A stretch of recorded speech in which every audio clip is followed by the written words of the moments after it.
Hello, everyone. I hope it's doing all right. Welcome to NFTV. Hope you're all having a fantastic weekend. Today, I want to look at the four main strikers that we have been linked to that just won't go away the past couple of weeks or so.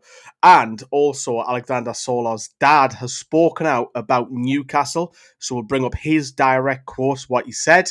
And as I mentioned, we'll take a look at those strikers with the goal scoring record the past couple of years and some team news who may or may not have been featured with these strikers this weekend. So let's get going, everyone. Drop us a massive like. That'll be really appreciated. I want to start off with the title, which is, of course, Alexander Sorloth, who, of course, massive, tall striker who's already played a St. James's Park this summer, of course, for Atlético Madrid in the friendly. Does he fancy the move to Newcastle? Well, we'll come on to his dad in a moment. But let's take a look at some of the stats. And you have to say they are impressive for La Liga side.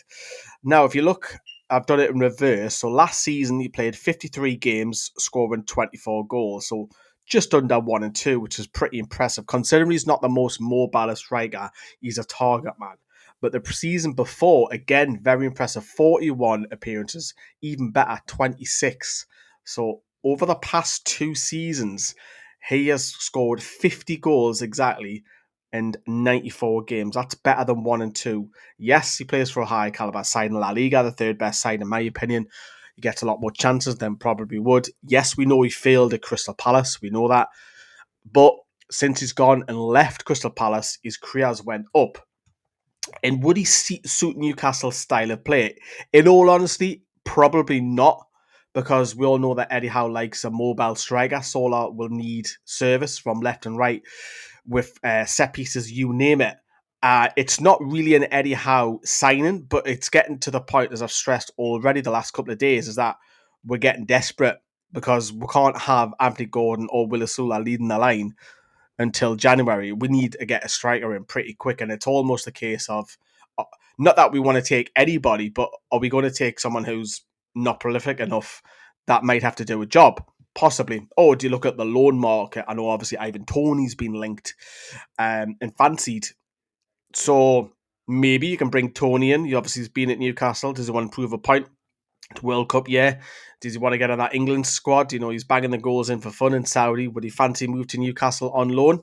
You know, we've got links, of course, with Saudi. You know, if Newcastle want to look at that, that could be a for my opinion. If we're desperate, I'll go down that route. I think we are starting to look at now. Maybe you can get Tony in for a season or half a season or whatever.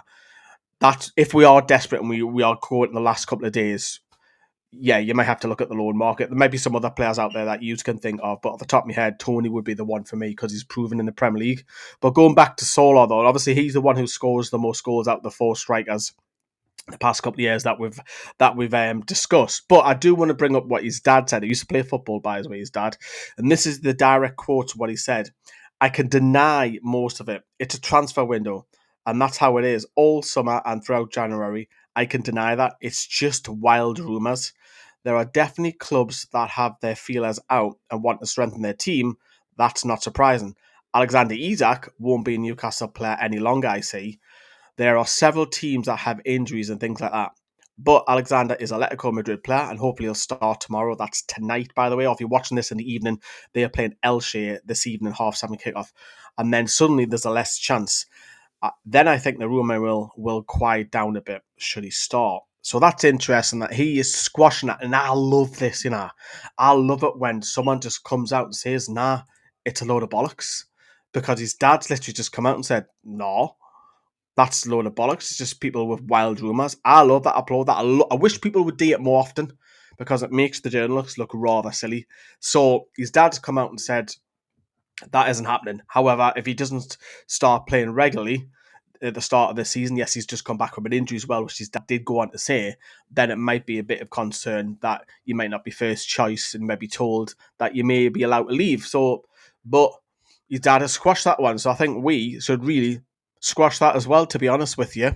Next striker, let me know how you feel about that as well. Next striker, of course, is Yoane Wissa, who we've all been linked to. Spurs and Newcastle, predominantly Newcastle.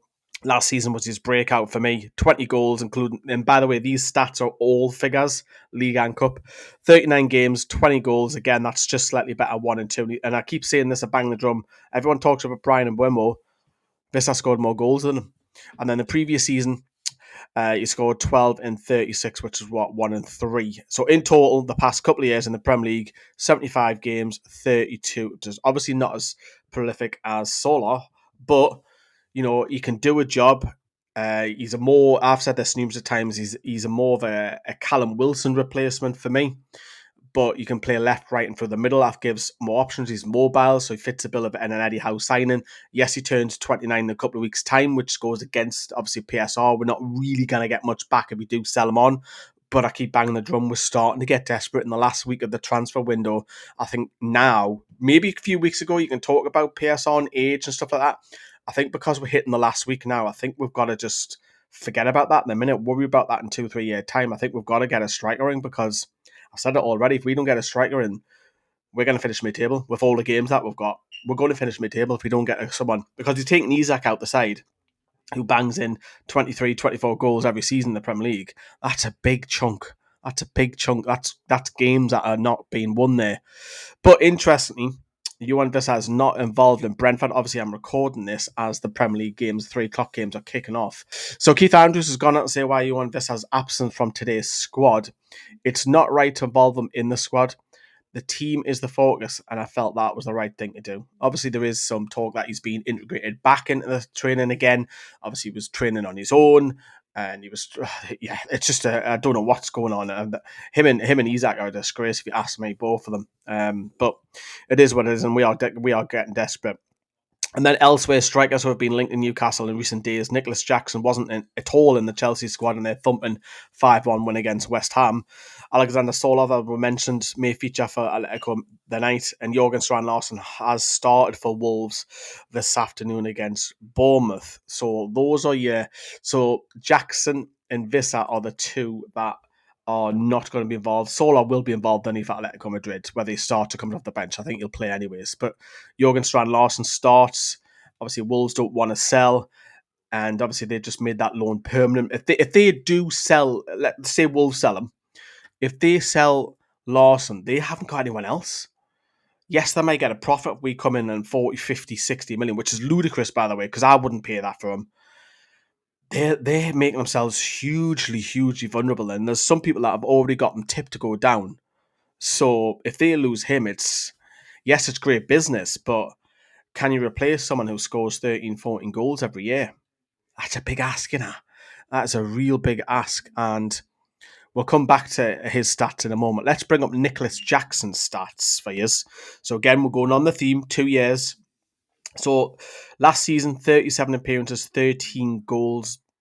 Not great as that. That's like almost like 1 in 3 for a side that has a lot of chances. And this is all competitions as well. And then the previous season, he done better with 17 goals, but played a few more games at 44. So all in all, 81 games, 30 goals. Again, that's 1 in every 2.5 games.